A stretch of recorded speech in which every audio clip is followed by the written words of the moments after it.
Good morning, everyone. It's Joker, and today we are back with another slime video.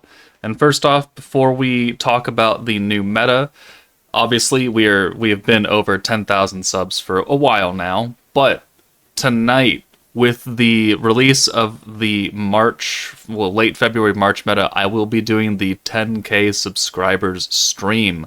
I've got something special planned for it. Hopefully you guys enjoy it. I know some of you will, some of you may not. We're gonna have to find out how you guys feel in the moment, but that will happen in about 14 hours from now. So the units drop at 6 p.m. It's currently 4:16 in the morning for me. So later tonight, we will be doing the stream with summons and the special thing that I have planned for hitting 10K subscribers last month. So just want to thank you guys again for watching me, for subscribing, for giving this small slime game any amount of your attention and my channel. I really do appreciate it because I do this as a fun hobby. I don't stake my life on it. I do it because people watch the videos, and as long as people watch, I'll keep making them. So with that sappy shit out of the way, let's move on. The live stream is technically still going, but there's no info that they're going to give us now at this point. That's new. But the theme of this meta is going to be an outfit swap. It's starting later today, and it's going until March 28th, so we know that's when the meta will switch over into the April meta. They have some information in the beginning, but we'll cover that in a bit. So there's actually not too much in the stream to go over, so let's just go ahead and start off with the free-to-play Gobta in a Hakuro outfit. So we got that teaser image where it had Hakuro's sword plus Gobta's like side profile face, and we were like, is it going to be Hakuro teaching the kids, or is it going to be Gobta with Hakuro's sword? It was Gobta with Hakuro's entire outfit. So there we go. He is Wind. He is on Tempest Elite, which is the theme of this month's meta, is Tempest Elite units. And we will take a look at that category shortly. He's also on Hyperheart, and he's on the Flashback Bazaar, which for all the free-to-play units. He is a single target ult for 470%, and then increases allies' counterattack power by 15%. So cool, whatever. This meta is not guaranteed dependent on counters. His first skill is a double green to double blue orb change. So 2 greens to 2 blues. Good.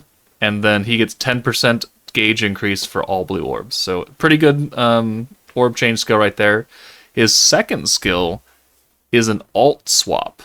1 alt to 1 blue. So this is our first free-to-play character that has an alt swap ability, which gives him a lot of viability, not just on this team, but on other blue teams, because he's an orb changer and an alt swapper. And it's not like a specific only swaps Tempest Elite orbs to blue. It's just an alt swap. At least that's what I'm led to believe. Let me retranslate that, just in case, because the English version did have a mistake on trainee, which is why we're not watching that one. Yeah, no, it is generic 1 alt to blue, and then he also has a stacking 5% pierce resistance down debuff that is unlimited. So every time you use the alt swap, an alt turns into a blue, and the enemy gets a 5% pierce resistance down. So we are in a blue Pierce-focused meta. Now, moving on. So here is the image. So we've got Gobta, Trainee, Shuna, and Benimaru. Trainee in Shion's outfit with a whole bunch of personality, Shuna in Millen's outfit, and Benimaru in Soei's outfit. So let's move on. We have Shuna, and she is Wind. So we have an AoE, or we have a free-to-play Wind unit, and we have an AoE Wind summonable unit, Tempest Elite, Ogre's Pride, and Pretty Sparkle. So the first new character to be added to Pretty Sparkle since the idols originally came out. Cool, I guess. She's an AoE for 320% at level 120, and then also lowers physical resistance by 15%. So we are blue meta, physical, Tempest Elite, and then 200% Alt gauge gets you an EX alt, yep. Duh. Her first skill, 55 points, guaranteed pierce and 30% pierce power up for all allies for 3 turns. So that's actually pretty good for 55 points, because you could either have Dark Xion, OG Dark Xion, who gives guaranteed pierce and 20% pierce power for 1 turn for 55 points, or you have the Shuna, who's doing it for 3 turns and an extra 10%. So for a pierce team, it's pretty good. For teams that don't want pierce, not good, but we're on a pierce team. Her second skill is 35 points, and it converts all Tempest Elite orbs to blue. So it is a full 6 orb swap if your entire front line is Tempest Elite for 35 points. So this is the minimum cost it's going to be. So it is relatively expensive, but we can still make it work. And then she also gives blue orbs a 1-turn 25% damage buff.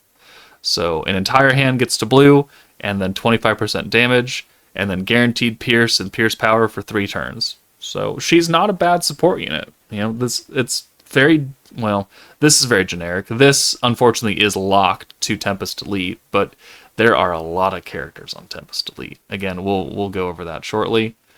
And then we have Protector Trainee, who is just busting out of that. Not as much as Xion does, but damn, Trainee is trying her best to emulate that. Trainee's skill is she gives Tempest Elite characters 60% damage to Earth units. Earth units, which means our DPS is going to be fire, which means that Shuna being wind is obviously not the DPS. And if we go back to that image right here, we know that we have Benimaru. So what does Benimaru like to do? Fire. Who hasn't gotten an EX character unit yet? Benimaru. Who should probably be our EX character DPS? Benimaru. But not in part 1, because it's going to be Shuna and Trainee, and he is not the free-to-play protector. So moving back to Trainee. So Tempest Elite, 60% damage to Earth enemies. Physical characters get 25% attack and defense. And then, from turn 2 to turn for 4 turns, she gives 30 skill points passively. So the same as New Year's Blessing Xion, where she gave 30 points every single turn until turn 5. That's what Trainee is doing as well, which is pretty nice for that aspect of point gain. Her actual skill, though, creates fire follow-up orbs. And hold on, let me pull up Mirren. Alright, so Bride Mirren's skill causes all souls in the hand to generate light-seeking souls for 2 turns, and it scales. So if you send an orb while this is active, you will then have a follow-up orb that is light element, and it does 50% of the damage that your first orb did. So if you send 6 orbs in a turn, you will get 6 light orbs as a follow-up, and they'll do half the damage of what your normal orbs did. And then if it was an alt, it'll do 20% of what that did. That is what Trainee is doing, but instead of making light orbs, she's making fire orbs, because that's the the damage of the meta. So creates for 1 turn, by the way, not 2 like Mirren, 1 turn. Fire-seeking orbs that do 50% of normal orb and 20% of alt damage. And then her second part is the ally with the highest attack gets 100% alt gauge. 100% for free, just by using Trainee. And we're on a blue meta, which means that we'll be using Trainee a lot. More than Bride Mirren, because Bride Mirren was a green meta. So this is the inconsistency that the English Dev Diary had, is that the English version had all allies get 100% alt gauge, which would have been really, really cool. Unfortunately, it's not. As this translation says, and as they show in the beatdown battle, you'll notice that only 1 unit gets it. And then the final part of her skill is that for 1 turn, all Tempest Elite orbs get 70% skill point gain.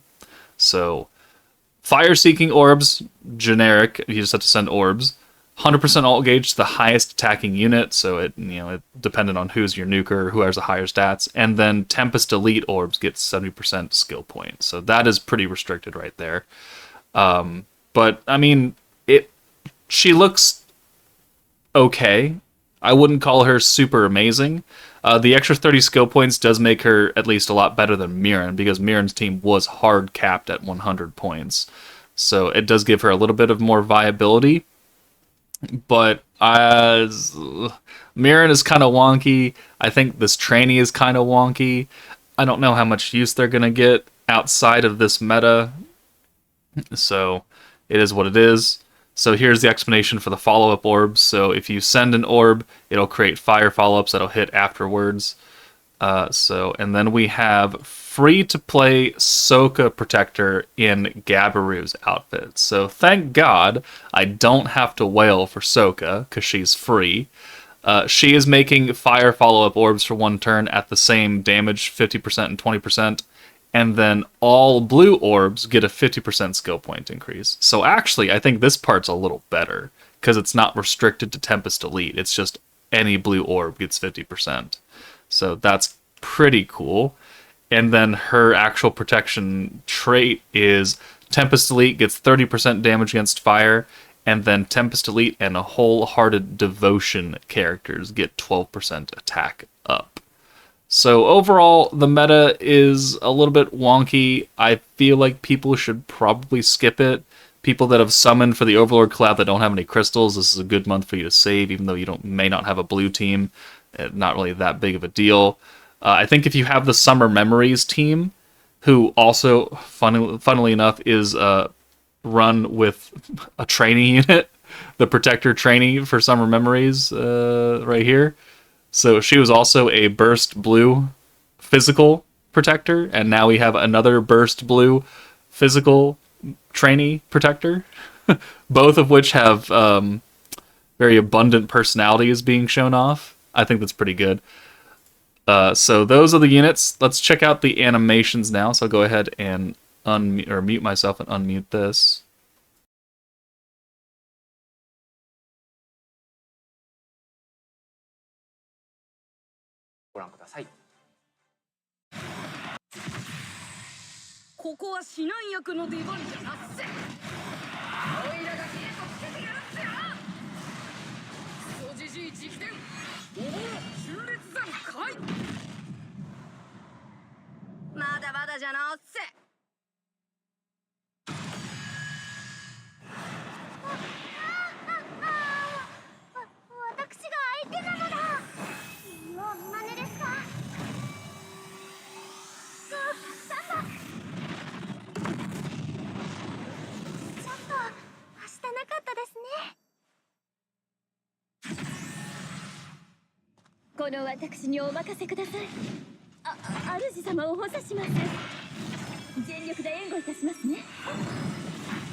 Alright, I mean, I think the animations look pretty good, especially this ending pose for Trainee, just squeezing them together.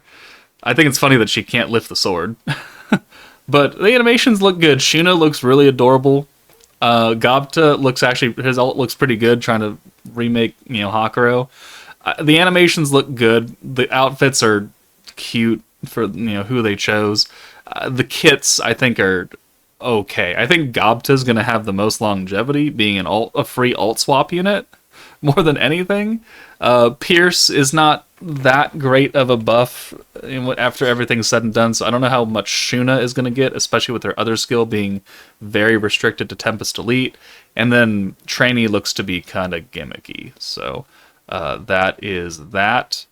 So here is the Beatdown battle showcase that they've got going on.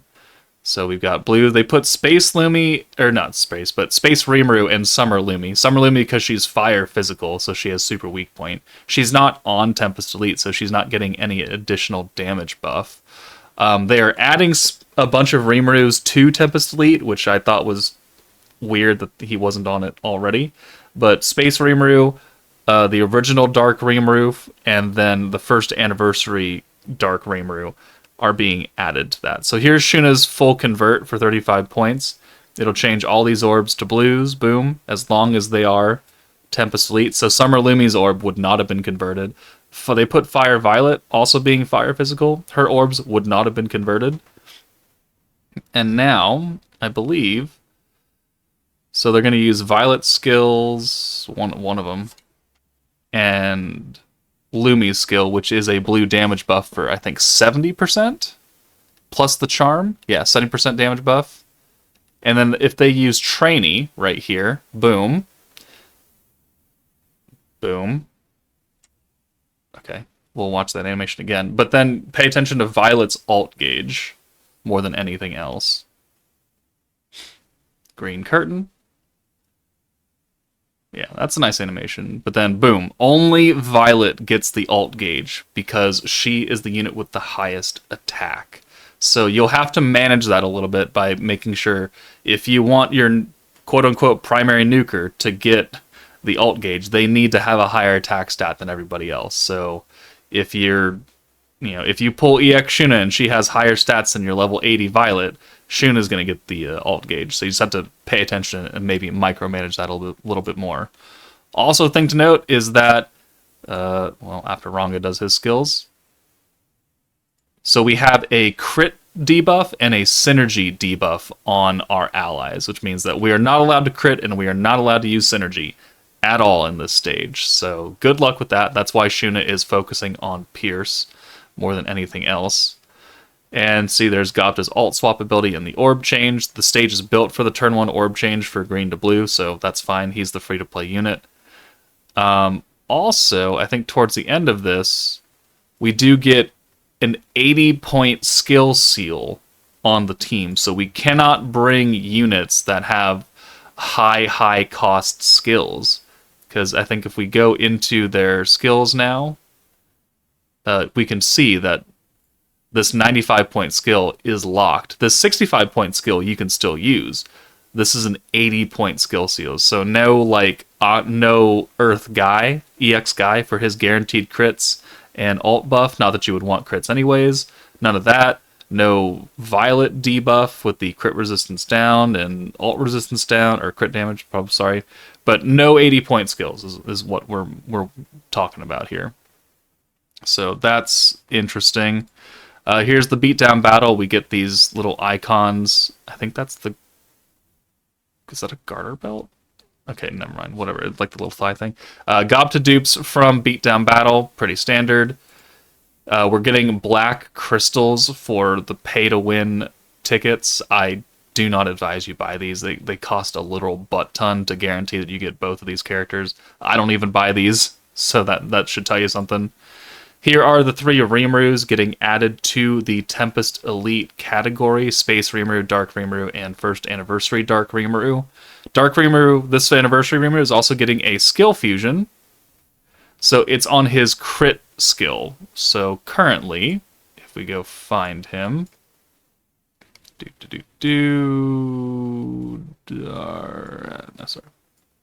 Dark, there we go. Dark Rimuru.